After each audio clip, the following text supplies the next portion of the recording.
وَلَقَدْ يَسَّرْنَا الْقُرْآنَ لِلذِّكْرِ فَهَلْ مِن مُّدَّكِرٍ الحمد لله رب العالمين والصلاة والسلام على أشرف الأنبياء والمرسلين أما بعد فأعوذ بالله من الشيطان الرجيم من همزه ونفخه ونفثه بسم الله الرحمن الرحيم رب اشرح لي صدري ويسر لي أمري واحلل عقدة من لساني يفقه قولي اللهم انفعنا بما علمتنا وعلمنا ما ينفعنا وزدنا علما فبشر عبادي الذين يستمعون القول فيتبعون أحسنه أولئك الذين هداهم الله وأولئك هم أولو الألباب. وإلى مدين أخاهم شعيبا فقال يا قوم اعبدوا الله وارجوا اليوم الآخر ولا تعثوا في الأرض مفسدين فكذبوه فأخذتهم الرجفة فأصبحوا في دارهم جاثمين وعادا وثمود وقد تبين لكم من مساكنهم وزين لهم الشيطان أعمالهم فصدهم عن السبيل وكانوا مستبصرين وقارون وفرعون وهامان ولقد جاءهم موسى بالبينات فاستكبروا في الأرض وما كانوا سابقين فكلا أخذنا بذنبه فمنهم من أرسلنا عليه حاصبا ومنهم من أخذته الصيحة ومنهم من خسفنا به الأرض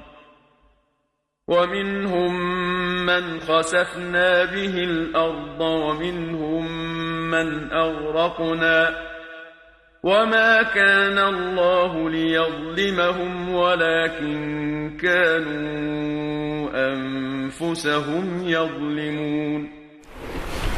وإلى مدين أخاهم شعيبا فقال يا قوم اعبدوا الله وارجوا اليوم الآخر ولا تعثوا في الأرض مفسدين. آیت نمبر 36.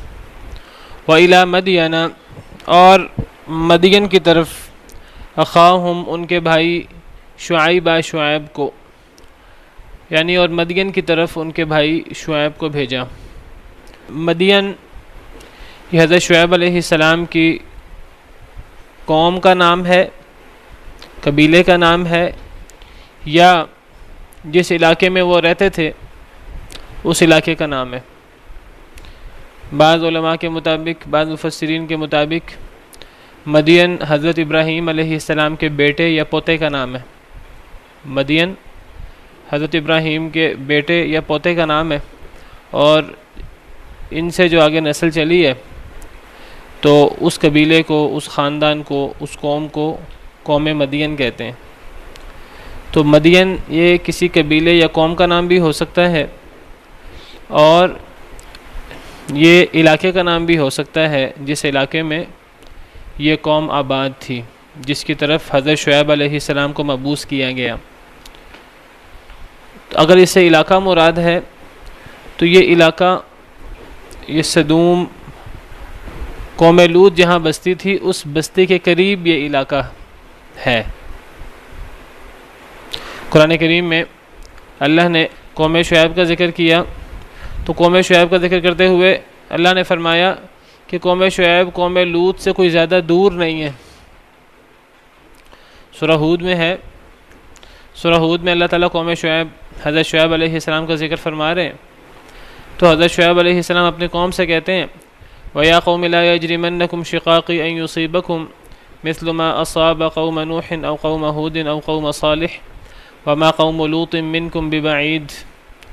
کہ حضرت شعیب اپنی قوم کو نصیحت کرتے ہوئے کہہ رہے ہیں کہ قوم لوط تم سے کوئی زیادہ دور نہیں ہے، زیادہ دور نہیں ہے. اس سے یا تو یہ مراد ہے کہ قوم لوط اور قوم شعیب یہ جگہ کے اعتبار سے، رہائش کے اعتبار سے یہ بستیاں یہ زیادہ دور نہیں ہیں، یا اس سے مراد یہ ہے کہ ان دونوں قوموں کا جو زمانہ ہے وہ زمانہ قریب ہے، اللہ عالم۔ نہیں تو وہ ہیں جو کہ نبی تھے جن کا قرآن میں ذکر ہے، اس کا مطلب یہ نہیں ہے کہ اور نہیں تھے۔ حضرت اسحاق علیہ السلام سے تھے یا کسی اور بیٹے سے، اللہ کو پتہ ہے، واللہ عالم۔ بعض علماء نے تو کہا ہے کہ حضرت ابراہیم کے اپنے بیٹے کا نام مدین ہے، تو یہ دو بیٹوں کا ذکر تو قرآن میں موجود ہے، دو بیویوں کا ذکر جو ہے وہ آتا ہے قرآن و حدیث میں، لیکن مفسرین نے، مورخین نے اور بیویوں کا ذکر بھی کیا، بعد میں 3 بیویوں کا، بعد میں 4 بیویوں کا ذکر کیا، تو یہ تو وہ ہے جن کا ذکر قرآن میں اور احادیث مبارکہ میں ہے، تو اس کا مطلب یہ نہیں کہ اور نہیں ہے۔ ہاں جی، تو بہرحال یا تو یہ مدین کسی قبیلے کا نام ہے جو حضرت ابراہیم علیہ السلام کے بیٹے یا پوتے کی اولاد ہے، اس کی نسل ہے، اور یا یہ علاقے کا نام ہے۔ تو فرمایا اور مدین کی طرف، قوم مدین خواہ وہ قبیلہ ہو خواہ وہ علاقہ ہو، اس علاقے میں رہنے والی قوم مدین کی طرف ان کے بھائی شعیب کو بھیجا، شعیب علیہ السلام۔ تو شعیب علیہ السلام کا زمانہ قوم لوط کے زمانے سے قریب زمانہ ہے، ان کا علاقہ بھی ان سے قریب ہے، واللہ عالم۔ فقال، تو فرمایا یعنی حضرت شعیب علیہ السلام نے، یا قومی، اے میری قوم، اعبدوا اللہ، عبادت کرو اللہ کی، ورجوا الیوم الآخر، اور امید کرو آخرت کے دن کی۔ تو حضرت شعیب علیہ السلام نے اپنی قوم کو توحید کی طرف دعوت دی، جس طرح تمام انبیاء کرام علیہم السلام اپنی قوم کو سب سے پہلے توحید کی طرف دعوت دیتے ہیں۔ انبیاء کی دعوت کی ابتدا بھی توحید سے، انبیاء کی دعوت کی انتہا بھی توحید سے، اور دعوت کا خلاصہ لب لباب بھی توحید ہی ہوتی ہے، توحید کے ارد گرد ہی ان کی دعوت گھومتی ہے۔ حضرت شعیب علیہ السلام اپنی قوم کو انہوں نے توحید کی دعوت دی، اور توحید کی دعوت دینے کے ساتھ ساتھ جو ان کی قوم میں شرک کے علاوہ اور بیماریاں تھیں، ماپ تول میں کمی، اور لوگوں کا مال لوٹ لینا، ڈاکے ڈالنا، ماپ تول میں کمی کرنا، تو حضرت شعیب علیہ السلام نے اپنی قوم کو ان تمام باتوں سے روکا۔ تو دیگر آیات میں سورہ اعراف میں بھی حضرت شعیب علیہ السلام کا قصہ موجود ہے تفصیل سے، سورہ ہود میں بھی موجود ہے، اور اسی طرح سورہ شعراء میں بھی موجود ہے۔ تو وہاں ذکر ہے کہ حضرت شعیب علیہ السلام نے اپنی قوم کو ماپ تول میں کمی، اور وہ جو ڈاکے ڈالتے تھے، رستوں میں بیٹھ جاتے تھے، تو اس سے اپنی قوم کو روکا۔ تو یہاں حضرت شعیب علیہ السلام کے اپنی قوم کو جو توحید کی دعوت ہے اس کا ذکر موجود ہے۔ تو اس سے پتہ لگتا ہے کہ حضرت شعیب علیہ السلام نے بھی دیگر انبیاء کرام علیہم السلام کی طرح اپنی قوم کو سب سے پہلے توحید کی دعوت دی، اور اس کے ساتھ ساتھ جو دیگر برائیاں تھیں ان سے بھی روکنے کی دعوت دی۔ تو حضرت شعیب علیہ السلام نے فرمایا، اے میری قوم، اللہ کی عبادت کرو، صرف ایک اللہ کی عبادت کرو، اس کے علاوہ اور کسی کی عبادت نہ کرو۔ وَرْجُوا الْيَوْمَ الْآخِرَ، اور امید کرو آخرت کے دن کی، آخرت کے دن کی امید رکھو، یعنی آخرت کے دن پر ایمان لاؤ، آخرت کے دن کے بارے میں شکوک و شبہات کا اظہار نہ کرو، بعث بعد الموت کا رد نہ کرو، آخرت کے دن کی امید رکھو، آخرت کے دن پر ایمان رکھو، اور آخرت کے دن سے ڈرو۔ امام ابن کثیر فرماتے ہیں کہ ورجو الیوم الآخرہ کا لفظی مطلب ہے آخرت کے دن کی امید رکھو، کہتے ہیں مراد یہ ہے کہ آخرت کے دن سے ڈرو۔ آخرت کے دن کی امید سے کیا مراد ہے؟ آخرت کے دن کی امید سے مراد یہ ہے کہ یہ امید رکھو آخرت آئے گی، یہ ایمان رکھو آخرت آئے گی۔ اور آخرت کا ایمان رکھنے سے ہوگا کیا؟ آخرت کا ایمان رکھنے سے انسان جو ہے وہ یہ ایمان اور یہ عقیدہ رکھے ایک وقت آنا ہے کہ ہم نے مرنے کے بعد دوبارہ زندہ ہونا ہے، اور دوبارہ وعلیکم السلام ورحمۃ اللہ وبرکاتہ، دوبارہ صرف زندہ نہیں ہونا، دوبارہ زندہ ہو کر دنیا میں جو کچھ ہم نے وقت گزارا ہے اس کا حساب کتاب دینا ہے، اس کی جواب دہی ہونی ہے، اللہ کے حضور پیش ہونا ہے، اور اللہ کے حضور پیش ہونے سے انسان ڈرے۔ یہ ہے آخرت پر ایمان لانے کا مطلب۔ یہ نہیں صرف ایک انسان کہ جی میں آخرت پر ایمان رکھتا ہوں، میں آخرت کی امید رکھتا ہوں، ہم مرنے کے بعد زندہ ہوں گے۔ آخرت پر ایمان کے اندر اصل چیز کیا ہے؟ یوم یقوم الناس لرب العالمین، اس دن لوگ رب العالمین کے سامنے کھڑے ہوں گے۔ تو اللہ رب العالمین کے سامنے کھڑے ہونے کا اور جواب دہی کا ڈر، جس کو قرآن کریم کی دیگر آیات میں سورہ رحمان میں فرمایا وَلِمَنْ خَافَ مَقَامَ رَبِّهِ جَنَّتَانِ، جو اپنے رب کے سامنے کھڑا ہونے سے ڈرے اس کے لیے قیامت کے دن 2 باغات ہیں۔ تو اللہ کے سامنے کھڑا ہونے کا ڈر ایک انسان کو ہو۔ انسان جب بھی کوئی دنیا کے اندر کوئی عمل کرے تو انسان آخرت کی جواب دہی، آخرت میں اللہ کے سامنے کھڑا ہونے کا ڈر اس کے سامنے ہو۔ سورہ نازعات میں اللہ فرماتے ہیں کہ جنتی لوگ کون ہیں؟ اللہ فرماتے ہیں وَأَمَّا مَنْ خَافَ مَقَامَ رَبِّهِ وَنَهَى النَّفْسَ عَنِ الْهَوَىٰ فَإِنَّ الْجَنَّةَ هِيَ الْمَأْوَىٰ، جنتی لوگ وہ ہیں کہ جو اپنے رب کے سامنے کھڑا ہونے سے ڈرتے ہیں اور آخرت کے ڈر کی وجہ سے اپنے آپ کو خواہشات سے روکے رکھتے ہیں۔ تو ایسے لوگوں کا ٹھکانہ، ایسے لوگوں کا جو ٹھکانہ ہے اخروی وہ جنت ہے، فَإِنَّ الْجَنَّةَ هِيَ الْمَأْوَىٰ۔ تو آخرت کو صرف آخرت کی امید رکھنا، آخرت پر ایمان رکھنا اور ایمان رکھنے کے ساتھ ساتھ گناہ بھی کرتے رہنا اور انسان سب کچھ اللہ کو ناراض بھی کرتا رہے، تو یہ آخرت پر ایمان نہیں ہے۔ تو ورج الیوم الآخرہ، آخرت کی امید رکھو، یعنی آخرت پر ایمان رکھو اور آخرت کے دن سے ڈرو، یہ مراد ہے۔ آخرت کے دن اللہ کے اپنے رب کے سامنے، اللہ رب العالمین کے سامنے کھڑا ہونے کا احساس کرو اور ڈرو اس دن سے۔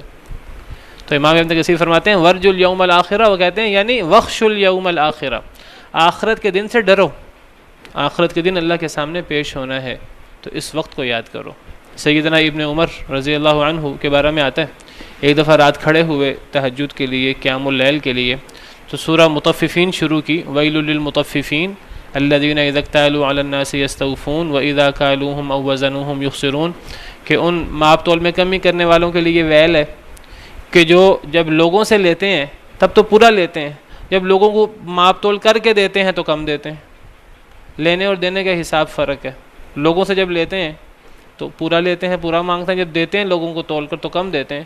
الا یظن اولئک انہم مبعوثون، کیا یہ لوگ گمان نہیں کرتے، کیا ان لوگوں کو یقین نہیں ہے کہ ان کو اٹھایا جائے گا، مرنے کے بعد زندہ ہوں گے، لیوم عظیم، ایک بہت بڑے دن کے لیے، یوم یقوم الناس لرب العالمین، جس دن لوگ رب العالمین کے سامنے کھڑے ہوں گے۔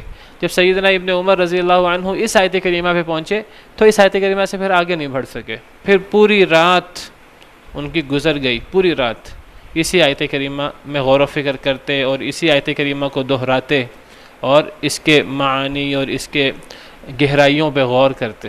صحابہ کرام غور کرتے تھے ایک آیت کو بعض دفعہ پوری رات، اور یہ بات صحابہ کرام نے نبی کریم صلی اللہ علیہ وسلم سے سیکھی تھی۔ نبی کریم صلی اللہ علیہ وسلم بھی بعض دفعہ قرآن کریم کی ایک ہی آیت، نبی کریم صلی اللہ علیہ وسلم کے بارے میں آتا ہے کہ آپ نے ایک دفعہ قرآن کریم کی جو ہے وہ پوری رات جو ہے وہ یہ آیت کریمہ پڑھتے پڑھتے گزار دی، ان تعذبہم فإنہم عبادک وإن تغفر لہم فإنک انت العزیز الحکیم۔ حضرت عیسیٰ کے بارے میں یہ آیت موجود ہے، حضرت عیسیٰ اللہ سے کہیں گے کہ اے اللہ اگر آپ میری قوم کو عذاب دیں تو آپ کے بندے ہیں، آپ کا عذاب دینا بالکل عدل ہے، لیکن وإن تغفر لہم، اگر آپ ان کو معاف کر دیں، فإنک انت العزیز الحکیم، تو آپ غالب ہیں اور آپ حکمت والے ہیں، آپ معاف بھی کر سکتے ہیں۔ تو نبی کریم صلی اللہ علیہ وسلم جو ہے پوری رات آپ نے یہی آیت پڑھتے پڑھتے پوری رات تہجد میں قیام اللیل میں گزار دی۔ تو یہ یوم یقوم الناس لرب العالمین، آخرت کا خوف بہت بڑی چیز ہے۔ اور ان تعذبہم فإنہم عبادک، یہ سورہ مائدہ کی آیت ہے، آیت نمبر بتا دیتا ہوں آپ کو، سورہ مائدہ آیت نمبر 118 کیا پڑھ سکتے ہیں؟ اپنے لیے انسان دعا کرے اور لوگوں کے لیے، اپنے لیے بھی لوگوں کے لیے بھی۔ اصل میں جب انسان لوگوں کے لیے دعا کرتا ہے نا تو وہ دعا اپنے آپ پہ لوٹتی ہے۔ جی یہ آیت ڈسپلے کر دوں، میں نے کی تھی ابھی، سورہ مائدہ آیت نمبر 118۔ تو یہ حضرت عیسیٰ علیہ السلام کے حوالے سے یہ آیت موجود ہے۔ حضرت عیسیٰ نے اللہ سے دعا کی کہ اے اللہ اگر آپ میری قوم کو اگر آپ عذاب دیں تو یہ آپ کے بندے ہیں، آپ جو چاہیں کریں، آپ کا ہر کام عدل پہ مبنی ہے۔ قیامت والے دن کہیں گے اگر آپ ان کو معاف کر دیں تو آپ کا معاف کرنے میں آپ کا تو کچھ بھی نہیں جاتا، آپ تو معاف بھی کر سکتے ہیں غلطیوں کے باوجود، آپ حکمت والے ہیں۔ یہ اس آیت کی طرح جس طرح ما یفعل اللہ بعذابکم ان شکرتم وآمنتم، اگر تم شکر کرو اور ایمان لاؤ اللہ تمہیں عذاب دے کر کیا کرے گا۔ بہرحال وہاں شکر اور ایمان کا ذکر ہے، یہاں تو ذکر ہے کہ اگر ایک انسان سے غلطی بھی ہو جائے تو اللہ رب العالمین کے لیے معاف کرنا تو کوئی مشکل نہیں ہے، اللہ کے لیے تو بڑا آسان ہے۔ بات یہ ہو رہی تھی کہ آخرت کے دن اللہ کے سامنے کھڑا ہونے کا ڈر، یہ ایک انسان کے اندر یہ سوچ پیدا ہو جائے تو ایک انسان جو ہے وہ گناہ نہیں کر سکتا، اور اگر گناہ ہو جائے بشری تقاضے کے تحت بھول کر نسیان سے، انسان سے نسیان ہو جاتا ہے، ہو جائے پھر ایک انسان جو ہے اس غلطی پر باقی نہیں رہ سکتا اگر اسے آخرت کا خوف ہو اور اللہ کے سامنے کھڑا ہونے کا ڈر ہو۔ تو اسی بات کی حضرت شعیب علیہ السلام نے اپنی قوم کو دعوت دی، اور جب یہ ایمان، آخرت کا ایمان، اللہ کے سامنے کھڑا ہونے کا خوف پیدا ہو جائے ایک انسان میں تو پھر اس سے جو ہے وہ نیک شخص پھر کوئی نہیں ہوتا، لیکن یہ حقیقی خوف پیدا ہو۔ بعض لوگ تو ویسے ہی آخرت کو نہیں مانتے، بعض لوگ زبان سے مانتے ہیں۔ بہت سے مسلمان ہیں آج، اللہ ہمیں معاف فرمائے، ممکن ہے ہم میں سے بھی ایسے کچھ لوگ ہوں، ہم آخرت کی باتیں کرتے ہیں لیکن ہم لوگ گناہ کرتے ہوئے آخرت سے نہیں ڈرتے، اللہ کے سامنے کھڑا ہونے سے نہیں ڈرتے۔ تو اللہ کے سامنے کھڑا ہونے کا خوف ہونا چاہیے انسان کو، چھوٹی سے چھوٹی غلطی پر بھی۔ دیکھنے میں چھوٹی غلطی نظر آ رہی ہے لیکن اگر اللہ رب العالمین نے یہ پوچھ لیا کہ حکم تو میں نے دیا تھا، تو میری باتوں کو تم چھوٹا کہہ کر اور چھوٹا سمجھ کر تم اگنور کرتے رہے، تو دین تو ہمارا سارا اللہ کا حکم ہے نا، اللہ کی بات ہے، تو اس کو چھوٹا بڑا یہ تو ہم نے طے کیا ہے نا، یہ فلاں باتیں چھوٹی ہیں، فلاں باتیں بڑی ہیں، یہ تو حرام تھا، یہ تو واجب تھا، یہ تو مستحب تھا، یہ تو مباح تھا۔ تو بعض دفعہ ہم ان چکروں میں پڑھ کر فلاں تو بڑا حکم ہے، فلاں چھوٹا حکم ہے، تو ہم جان چھڑانے کے لیے بعض دفعہ اس قسم کی بات کرتے ہیں۔ اگر اللہ رب العالمین کے سامنے پیش ہوئے اور اللہ نے یہ پوچھ لیا کہ حکم تو میں نے دیا تھا، تو میرے حکم کو تم چھوٹا بڑا تم فیصلے کرتے رہے، تمہیں تو میرا حکم ماننا چاہیے تھا، تو پھر کیا جواب دیں گے؟ تو بہرحال بڑا ہی مشکل مرحلہ ہے۔ وہ تو اگر اللہ تعالیٰ نہ کریں تو وہ تو پھر اس کے لیے تو خیر ہی خیر ہے، اگر کر لی اللہ نے تو یہ ہے آخرت کا خوف، پھر تو کوئی اس کا جواب نہیں ہے۔ تو یہ اس کا خوف ہونا چاہیے کہ میں تو پھر کیا، اگر اللہ نے پوچھ لیا تو میں تو پھر جواب نہیں دے سکوں گا، تو بہت بہتر ہے کہ انسان کوشش کرے کہ میں غلطی نہ کروں، اگر غلطی ہو جائے بشری تقاضے کے تحت تو میں اس سے جان چھڑا لوں، دنیا کے اندر جس طرح بھی جان چھڑاؤں میں اس سے جان چھڑا لوں، دنیا کے اندر جو ہے وہ اللہ سے اس کی توبہ کر لوں۔ تو یہ ہے آخرت کا خوف اور یہ ہے آخرت کی امید۔ فرمایا اے میری قوم، اللہ کی عبادت کرو اور آخرت کے دن کی امید کرو، آخرت کے دن سے ڈرو۔ یہ جو آخرت کے دن کی امید ہے، اس کا حکم اللہ نے قرآن کریم کے دیگر آیات میں بھی دیا ہے۔ سورہ احزاب میں ہے، لقد کان لکم فی رسول اللہ اسوۃ حسنہ، تمہارے لیے رسول اللہ صلی اللہ علیہ وسلم میں اسوہ حسنہ ہے، اور یہ اسوہ حسنہ کس شخص کے لیے ہے؟ لمن کان یرجو اللہ والیوم الآخر وذکر اللہ کثیرا، جو اللہ کی امید رکھتا ہے، اللہ سے ملاقات کی اور آخرت کے دن کی ملاقات کی امید رکھتا ہے، وذکر اللہ کثیرا، اور اللہ کا بہت زیادہ ذکر کرتا ہے۔ تو ایسے شخص کے لیے جو اللہ اور آخرت پر امید رکھے، ایسے شخص کے لیے رسول اللہ صلی اللہ علیہ وسلم کی زندگی میں اسوہ حسنہ ہے۔ جو بندہ اللہ پر ایمان نہیں رکھتا، آخرت پر اس کا ایمان ڈاواں ڈول ہے، تو وہ نبی کریم صلی اللہ علیہ وسلم کے اسوہ حسنہ پر چلنے کے لیے بھی بہت زیادہ کوشش نہیں کرتا۔ نبی کریم صلی اللہ علیہ وسلم کے اسوہ حسنہ کو اپنانے کی کوشش ہی وہ کرے گا کہ جو اللہ اور آخرت کی امید رکھتا ہے۔ وہاں بھی یہی الفاظ ہیں، یہ دیکھیے سورہ احزاب کی آیت ہے، لقد کان لکم فی رسول اللہ اسوۃ حسنۃ لمن کان یرجو اللہ والیوم الآخر، یہاں بھی یرجو کا لفظ ہے تمہارے لیے رسول اللہ صلی اللہ علیہ وسلم میں اسوہ حسنہ، یہ اس شخص کے لیے ہے اسوہ حسنہ جو اللہ سے ملاقات کی امید رکھے، اللہ کی امید رکھے اور آخرت کے دن کی امید رکھے۔ آخرت کے دن کی امید رکھے یعنی آخرت پر ایمان رکھے اور آخرت میں اللہ کے سامنے کھڑا ہونے کی امید رکھے اور اس سے ڈرے، یہ مراد ہے۔ وذکر اللہ کثیرا، اور اللہ کا بہت ذکر کرے۔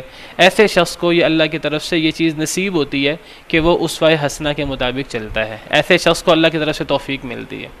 اور یہی بات اللہ نے حضرت ابراہیم علیہ السلام کے حوالے سے فرمائی سورہ ممتحنہ میں، لقد کان لکم فیہم، یہ فیہم سے مراد حضرت ابراہیم اور ان کے ساتھی ہیں، کہ تمہارے لیے حضرت ابراہیم اور ان کے ساتھیوں میں اسوہ حسنہ ہے۔ لیکن حضرت ابراہیم اور ان کے ساتھیوں کا اسوہ حسنہ وہ کیا ہے؟ حضرت ابراہیم علیہ السلام ان کے ساتھیوں کا اسوہ حسنہ ہے توحید۔ جس طرح حضرت ابراہیم علیہ السلام نے شرک کا رد کیا اور جس طرح وہ یک طرفہ طور پر اللہ وحدہ لا شریک کے ساتھ انہوں نے تعلق بنایا، حنیف جس کو کہتے ہیں، تو تمہارے لیے حضرت ابراہیم اور ان کے ساتھیوں میں اسوہ حسنہ ہے، لیکن یہ توفیق کس کو ملے گی حضرت ابراہیم کے اس اسوہ حسنہ پر چلنے کی؟ لمن کان یرجو اللہ والیوم الآخرہ، جو اللہ کی امید رکھے اور آخرت کے دن کی امید رکھے، آخرت کے دن پر ایمان لائے اور آخرت کے دن اللہ کے سامنے کھڑا ہونے سے ڈرے۔ تو ایسے شخص کو انبیاء کرام علیہم السلام کے اسوہ حسنہ پر چلنے کی توفیق ملتی ہے اللہ کی طرف سے، اور ایسا شخص جو ہے وہ گناہوں سے بچ جاتا ہے۔ تو فرمایا کہ اے میری قوم اللہ کی عبادت کرو اور آخرت کے دن کی امید رکھو، وَلَا تَعْثَوْا فِي الْأَرْضِ مُفْسِدِينَ، اور نہ تم پھرو زمین میں فساد کرتے ہوئے۔ تو قوم شعیب زمین میں فساد کرتے تھے۔ شرک بذات خود بہت بڑا فساد ہے۔ جو لوگ شرک کرتے ہیں تو وہ گویا کہ فساد فی الارض کے مرتکب ہوتے ہیں، وہ زمین میں بہت بڑا فساد کرتے ہیں۔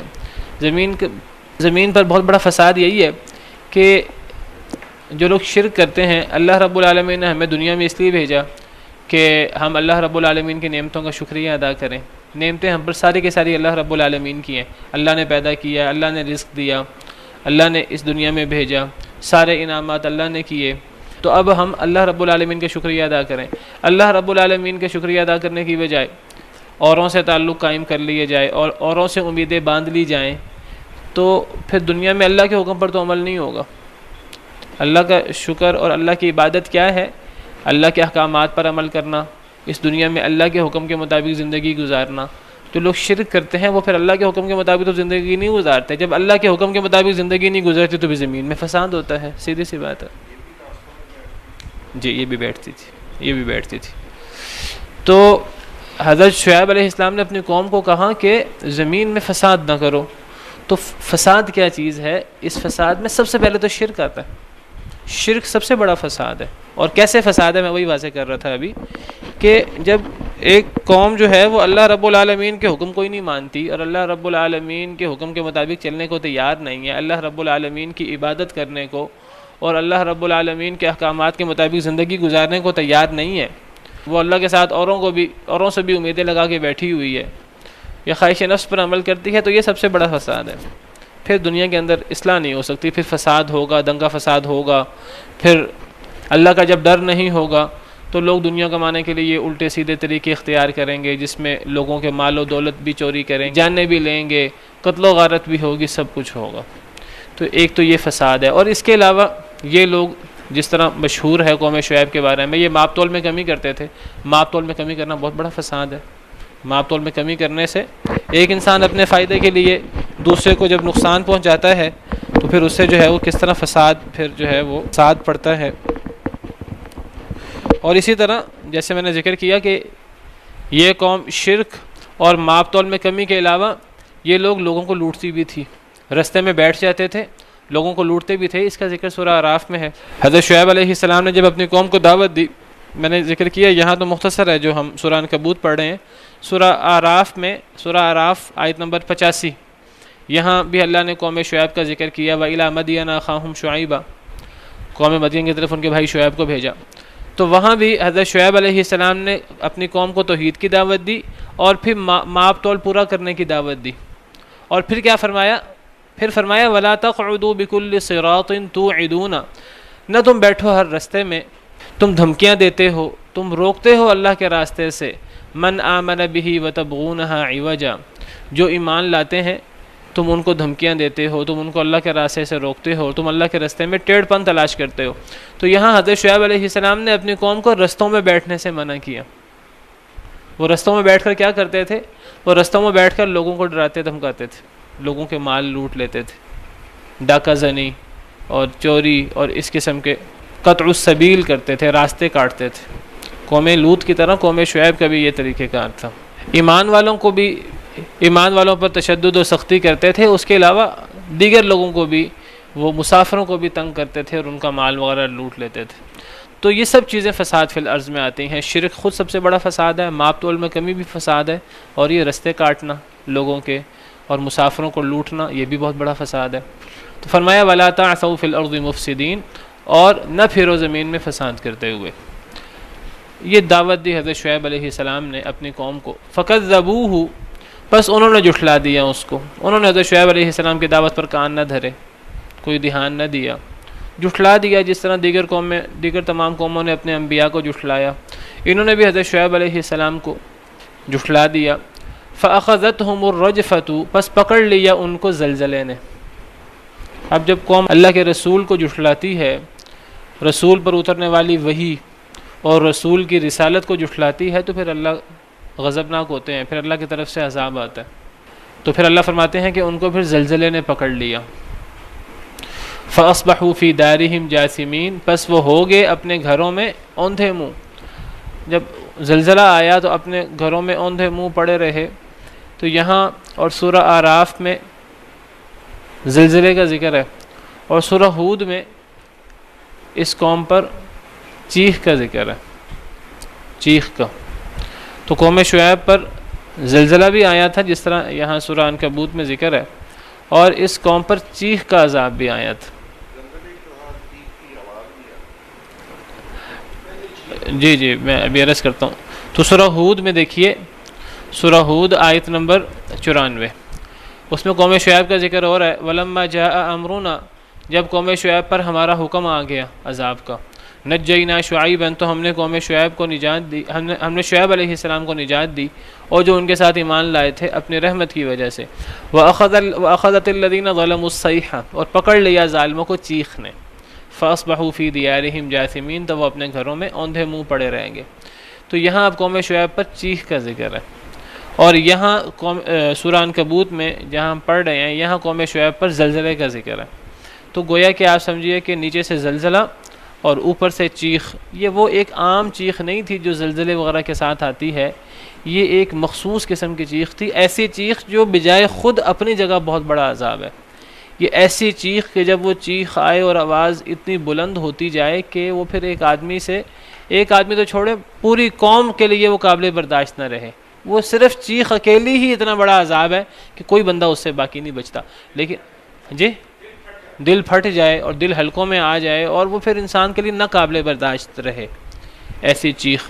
تو نیچے سے زلزلہ، اوپر سے چیخ۔ اور صرف یہ عذاب نہیں آئے تھے، قوم شعیب پر بھی ایک تیسرا عذاب بھی آیا تھا، سائبان کے دن کا عذاب۔ سورہ شعراء میں قوم شعیب پر یوم الظلہ کے عذاب کا ذکر ہے، فَأَخَذَهُمْ عَذَابُ يَوْمِ الظُّلَّةِ، پس ان کو سائے کے دن کے عذاب نے پکڑ لیا۔ بادل نے سایہ کیا، پھر لوگ اس سائے کے نیچے آئے، گرمیوں کے دن تھے، تو وہاں سے پھر آگ برسنا شروع ہو گئی، وَلِعِیاذُ بِاللَّہ۔ یہ اس قوم پر 3 عذاب آئے۔ تو انہوں نے جھٹلایا حضرت شعیب علیہ السلام کو۔ تو یہ جو جھٹلانا ہے انبیاء کو، نبی کو، اور نبی پر اترنے والی وحی کو، یہ چھوٹا جرم نہیں، بہت بڑا جرم ہے۔ قرآن کریم کا مطالعہ کریں تو یہی سب سے بڑا جرم محسوس ہوتا ہے کہ اللہ کی طرف سے اترنے والی وحی اور نبی کی بات کو جھٹلانا۔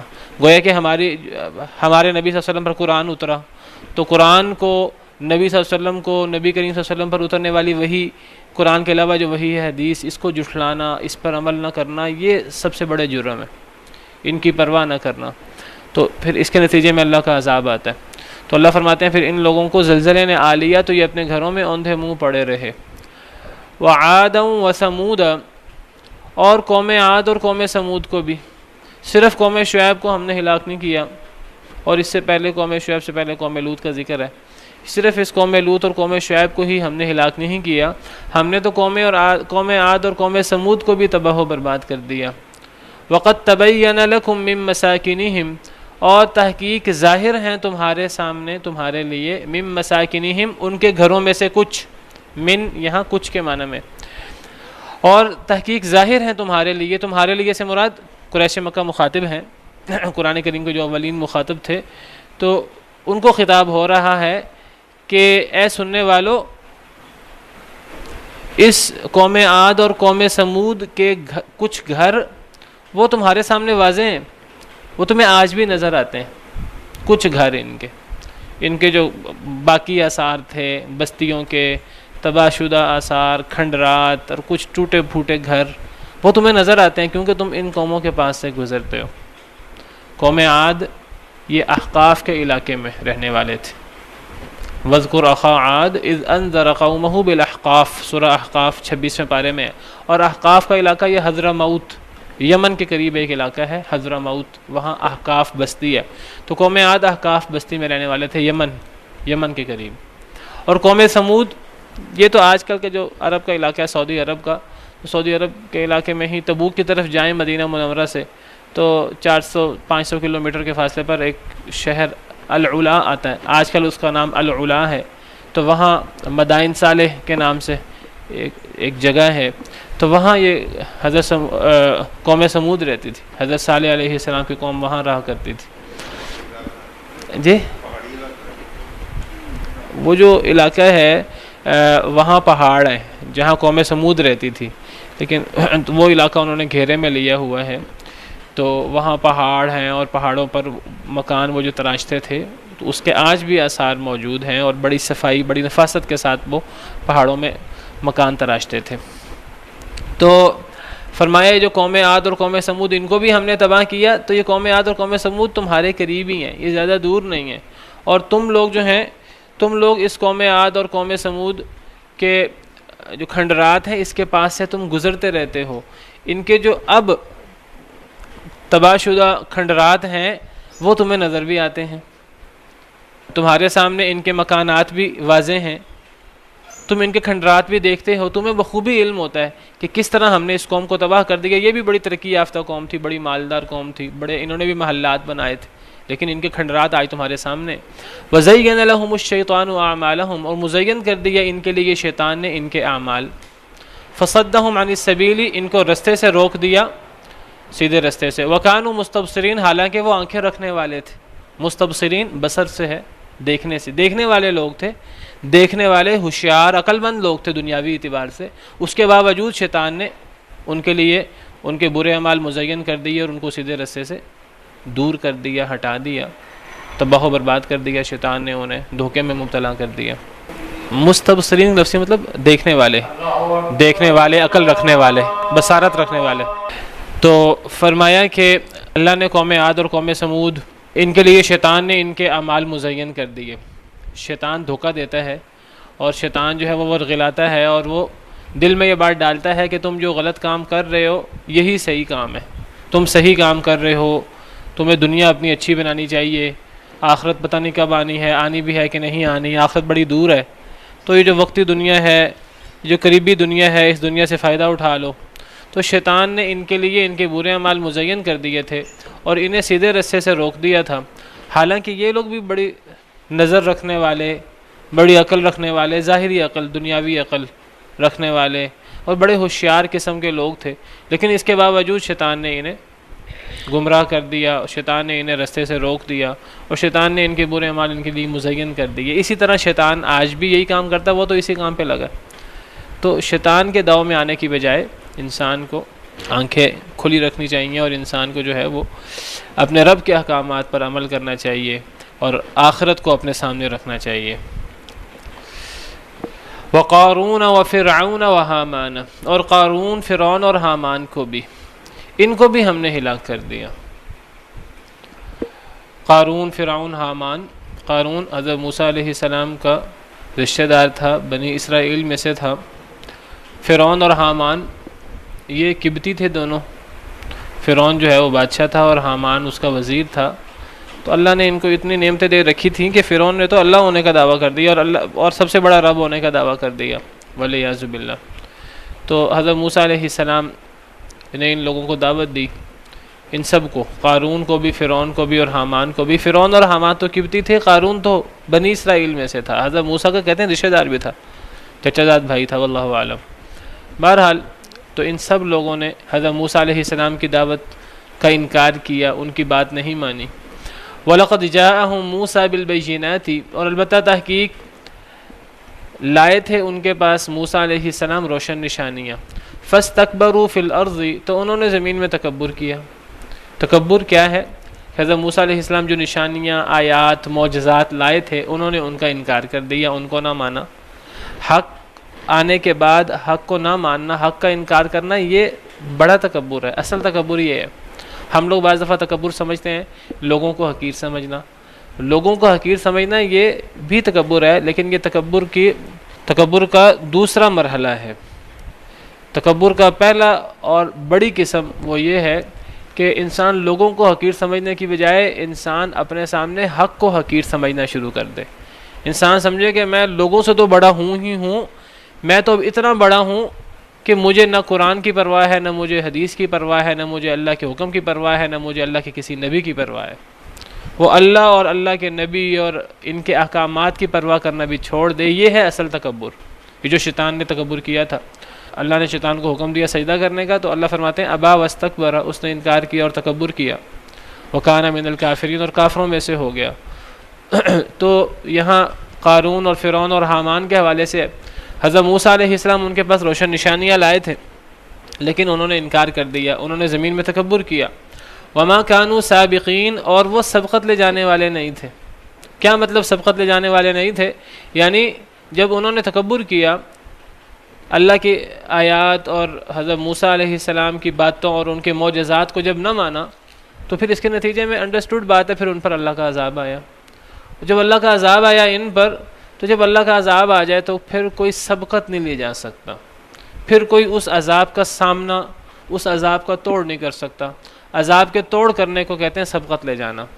تو وما کانوا سابقین، یعنی وہ جو پھر اس تکبر کے نتیجے میں، اس انکار کے نتیجے میں جو عذاب آیا ان پر، قارون کو تو زمین میں دھنسا دیا گیا، اس کے محلات سمیت، خزانے سمیت، اور فرعون اور حامان کو ان کی قوم سمیت غرق کر دیا گیا بحر قلزم میں. اللہ کا عذاب آیا تو یہ سبقت نہیں لی جا سکے، یہ اللہ کے عذاب سے بچ نہیں سکے. سورہ انفال میں ہے وَلَا يَحْسَبَنَّ الَّذِينَ كَفَرُوا سَبَقُوا، کافر لوگ خیال نہ کریں کہ وہ سبقت لے جائیں گے. سبقت لے جانے سے کیا مراد ہے؟ یعنی جب کافروں پر اللہ کا عذاب آئے گا تو وہ اللہ کے عذاب سے بچ سکیں گے؟ ایسا نہیں ہو سکتا. جب اللہ کا عذاب آ جائے پھر کوئی اللہ کے عذاب سے بچ نہیں سکتا، پھر کوئی زمین و آسمان کے کناروں سے نکل نہیں سکتا. کہاں نکلے گا؟ کہیں نہیں نکل سکتا، پھر اللہ کے عذاب سے بچ نہیں سکتا. تو یہ مطلب ہے کہ انہوں نے زمین میں تکبر کیا، اور تکبر کے نتیجے میں جب عذاب آیا، جو تکبر کا منطقی نتیجہ ہے، اس میں دیر ہو سکتی ہے، اللہ کے فیصلہ، اللہ کی تقدیر میں تھوڑی دیر لکھی ہو ایک الگ بات ہے، وہ عذاب ضرور آتا ہے. پھر جب اس تکبر کے نتیجے میں عذاب آیا تو وہ پھر سبقت نہیں لی جا سکے، پھر وہ اس عذاب کا سامنا نہ کر سکے. بحر قلزم مفسرین نے لکھا ہے. بعض مفسرین نے وما کانوا سابقین کا معنی یہ بھی کیا ہے، وما کانوا سابقین، کہ وہ پہلے لوگ نہیں تھے جن پر عذاب آیا. ان سے پہلے اور بھی بڑی قومیں تھیں جنہوں نے زمین میں تکبر کیا، اور تکبر کے نتیجے میں ان پر عذاب آیا. تو یہ کوئی پہلے لوگ نہیں تھے، قارون، فرعون اور حامان، یہ تو بہت بعد کے لوگ ہیں. ان سے پہلے ہزاروں قومیں گزریں، اور وہ ہزاروں قومیں بھی، انہوں نے بھی تکبر کیا اور ان پر بھی اللہ کے عذاب آئے. تو یہ کوئی پہلے لوگ نہیں تھے. بعض مفسرین نے وما کانوا سابقین کا یہ معنی کیا، لیکن اس کا جو مشہور معنی وہ یہی ہے کہ جب اللہ کا عذاب آیا تو یہ اللہ کے عذاب سے اپنے آپ کو بچا نہیں سکے، سبقت نہیں لے جا سکے. بعض مفسرین نے اس کا معنی کیا کہ یہ پہلے لوگ نہیں تھے، قارون، فرعون اور حامان، ان سے پہلے بھی بہت سی قومیں اس طرح تباہ و برباد ہوئی ہیں. فَكُلًّا أَخَذْنَا بِذَنْبِ، پس ہر ایک کو ہم نے پکڑ لیا اس کے گناہوں کی وجہ سے. ہر ایک کو، یعنی ہر ایک سے مراد قارون، فرعون اور حامان، اور پیچھے جن کا ذکر ہوا عاد اور سمود، اور اس سے پیچھے جن کا ذکر ہوا قوم مدین اور قوم لوط کا، حضرت ابراہیم علیہ السلام کی قوم کا. تو اللہ فرماتے ہیں کہ ہم نے کسی کو بھی نہیں چھوڑا. جو لوگ گناہ کرتے رہے، جو بندہ گناہ کرے گا، اللہ کو للکارے گا، تو اللہ کے غضب سے کیسے بچے گا؟ اللہ کے غضب سے بچ نہیں سکتا. اللہ فرماتے ہیں ہم نے ہر ایک کو پکڑ لیا اس کے گناہ کی وجہ سے. اب ہر انسان دیکھتا ہے کہ ہم سے پچھلی قوم تباہ ہوئی ہے، لیکن انسان سمجھتا ہے کہ مجھے شاید مہلت ملے گی، شاید میں بچ جاؤں گا. تو انسان اسی سوچ میں ہوتا ہے کہ اس پر بھی اللہ کا عذاب آ جاتا ہے. تو انسان کو سبق سیکھنا چاہیے دوسروں کے حالات سے. اللہ تعالیٰ اسی لیے قصے بیان کرتے ہیں کہ ہم ان قصوں سے سبق سیکھیں. لقد کان فی قصصہم عبرۃ لأولی الالباب، اللہ فرماتے ہیں ان نبیوں کے قصوں میں، ان قوموں کے قصوں میں عقل مندوں کے لیے نصیحت ہے، عبرت ہے. فرعون کا قصہ بیان کیا سورہ نازعات میں، تو اللہ فرماتے ہیں ان فی ذلک لعبرۃ لمن یخشی، اس حضرت موسیٰ اور فرعون کے قصے میں ڈرنے والے کے لیے بہت بڑی عبرت ہے. لوگوں کو عبرت حاصل کرنی چاہیے. تو یہاں بھی اللہ تعالیٰ اسی لیے یہ اس عذاب کو بیان فرما رہے ہیں. اللہ فرماتے ہیں ہر ایک کو ہم نے پکڑ لیا اس کے گناہ کی وجہ سے، ہر قوم کو. فَمِنْهُمْ مَنْ أَرْسَلْنَا عَلَيْهِ حَاصِبًا، ان میں سے وہ لوگ بھی تھے جن پر ہم نے حاصب بھیجا. حاصب کیا ہے؟ حاصب کہتے ہیں پتھروں کی بارش. ایسے لوگ بھی تھے ان میں جن میں ہم نے پتھروں کی بارش بھیجی. یہ کون لوگ ہیں جی؟ قوم لوط کا ذکر پیچھے ہو گیا ہے اور قوم لوط کا عذاب کا بھی ذکر ہو گیا ہے. قوم لوط کا اور اس کے عذاب کا ذکر پہلے ہو گیا ہے رجزم من السماء, اور قوم شعیب اور اس کے عذاب کا ذکر ہو گیا. ان دو قوموں کو چھوڑ دیں. قوم عاد, قوم سمود اور قارون, فرعون اور حامان, ان کو سامنے رکھیں. فمنہم من ارسلنا علیہ حاصبا, ایسے لوگ بھی تھے ان میں سے جن پر ہم نے پتھروں کی بارش بھیجی. تو اس سے مراد قوم ہود ہے. حضرت ابن عباس رضی اللہ عنہ فرماتے ہیں, بعض مفسرین نے اس سے مراد قوم لوط لی ہے. تو حضرت ابن عباس رضی اللہ عنہ, امام ابن کثیر نے اپنی تفسیر میں اس کی تردید کی ہے. وہ کہتے ہیں کہ اس سے مراد قوم لوط نہیں ہے. قوم لوط پر بھی پتھروں کی بارش ہوئی تھی, لیکن یہاں قوم لوط مراد نہیں ہے, یہاں قوم ہود مراد ہے.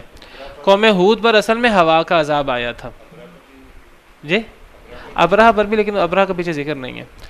تو وہ کہتے ہیں کہ جی قوم لوط اور قوم شعیب کو تو پیچھے ذکر ہو گیا ہے, تو اب قوم عاد, قوم سمود اور قارون, فرعون اور حامان, ان 5 کا ذکر ہے.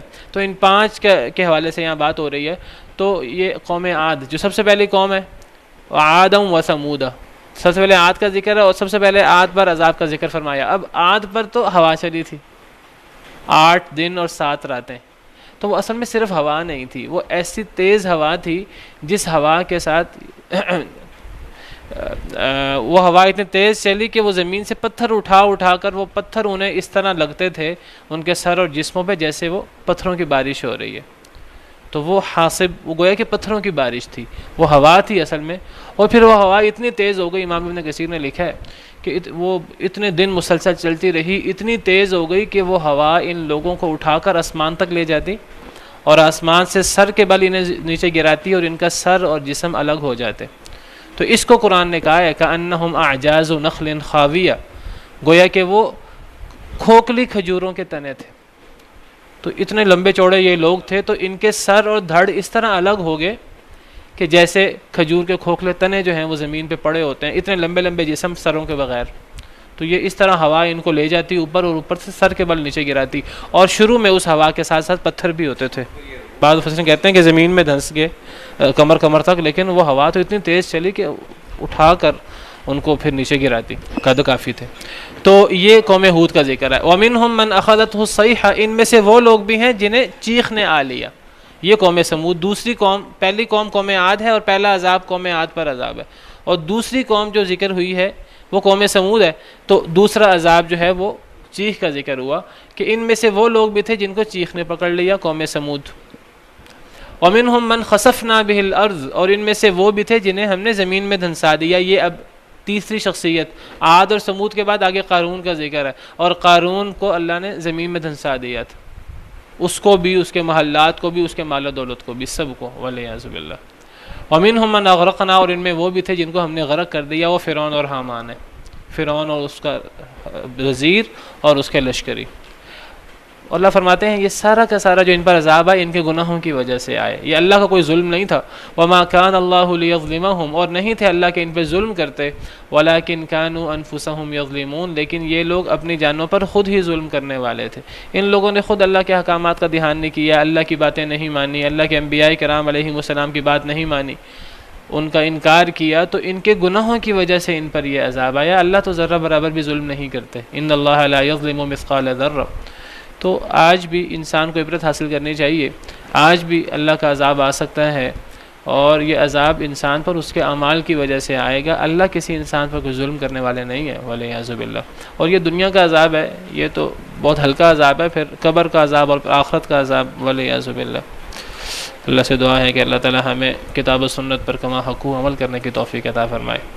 سبحان ربک رب العزت عما یصفون وسلام علی المرسلین والحمد للہ رب بالقرآن اهتدي في رحمه تحلو الحياة شوقا إلى